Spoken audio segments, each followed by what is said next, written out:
Kayo ba ay sang-ayon po dito sa dineklara na po ni Secretary Kiko Chu Laurel ang National Food Security Emergency po dahil sa bigas. Sa bigas lang po ang pag-uusapan po natin. Sang-ayon ho ba kayo rito? Sang-ayon kami sa intention, yung kung bakit niya ginawa yon. Pero medyo natitingala kami sa paraan kung paano nila ginawa. Bakit po? Ano Kasi anong mali yung paraan po? Ang nabasa ko dun sa justification nila, sa batas kasi nakalagay, you can declare an emergency only if there is a supply shortage na wala tayong problema sa supply, or an extraordinary increase sa presyo ng bigas. Dalawang kondisyon yun. Ngayon, extraordinary increase, dun sa kanilang paliwanag, nagkaroon ng pagsipa ng presyo noong 2023 pa. 19%. Pero yun ang ginamit nilang basihan para mag-declare ng emergency ngayong January, February 2025. Kumbaga, nung isang taon pa nagkasunog, ngayon lang sila nag-fire alarm. So parang nakakapagtaka naman. Super delayed. And although naintindihan namin na mula nung nagtaas noon, medyo mataas pa rin ang presyo ngayon, pero pababa na siya. So you cannot say there is still an extraordinary increase dahil pababa na yung presyo. So I don't know how they will justify that. But again, the intention is good. Parang I think they are just now devising, did I read it right? Ngayon pa lang sila, kumbaga, devising a formula para to determine, ito yung formula natin para sabihin natin na talagang extraordinary yung increase ng rice prices.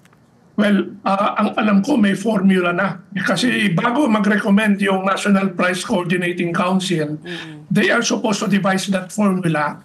At kung anong lumabas doon, saka sila magre-recommend kay Secretary Laurel. So, understanding namin, tapos na yung formula. Pero sinatanong namin, ano ba yung formula nyo na ipinasi nyo sa prices 1 year ago? Paano nyo ngayon masasabi na wala ng emergency? Anong basihan nyo? Or what will stop you in the future from declaring another emergency based on prices 5 years ago? So paano yan? Ano yung formula ninyo?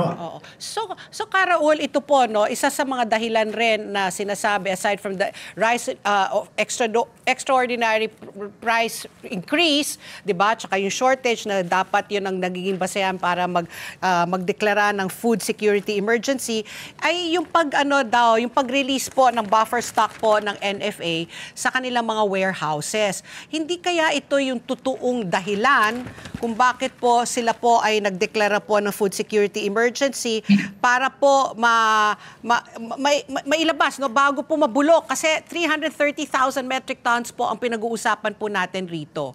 Oo. Yan ang isang sa mga malalaking rason actually. But under the law, pwede naman nilang ilabas yung medyo, hindi pa naman sira, but aging stocks. Pwede nilang ilabas yan, ibenta through auction. Hindi mo kailangan ng emergency declaration dyan.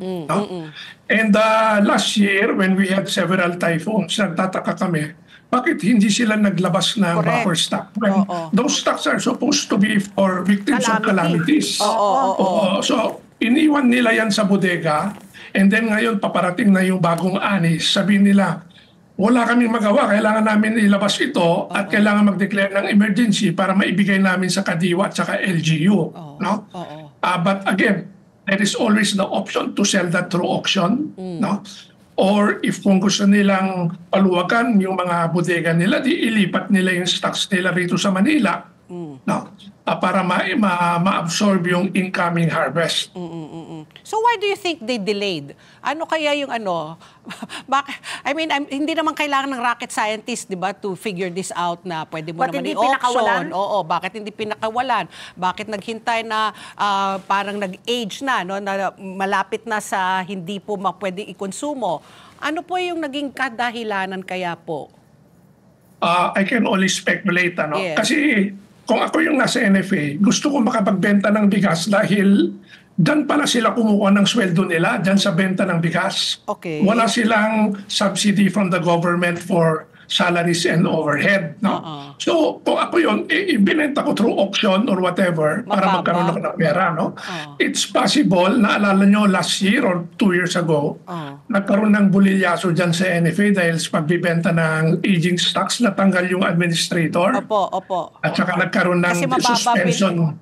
mababa ho ba niya ang benta? Oo. So baka natakot yung mga tiga NFA na magpalabas ng stocks, baka makasuhan sila uli. No?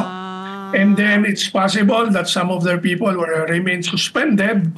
So hindi sila masyadong makagalaw. But those could have been easily patched up if they wanted to sell. So I think there was some type of, hindi naman mismanagement, pero poor planning ng stock movement nila. Dapat yan, bago dumating ang bagong ani, medyo konti na lang yung naiiwang stock nila para makapagbili sila ng bagong stock. Let's get together. Sunday 25.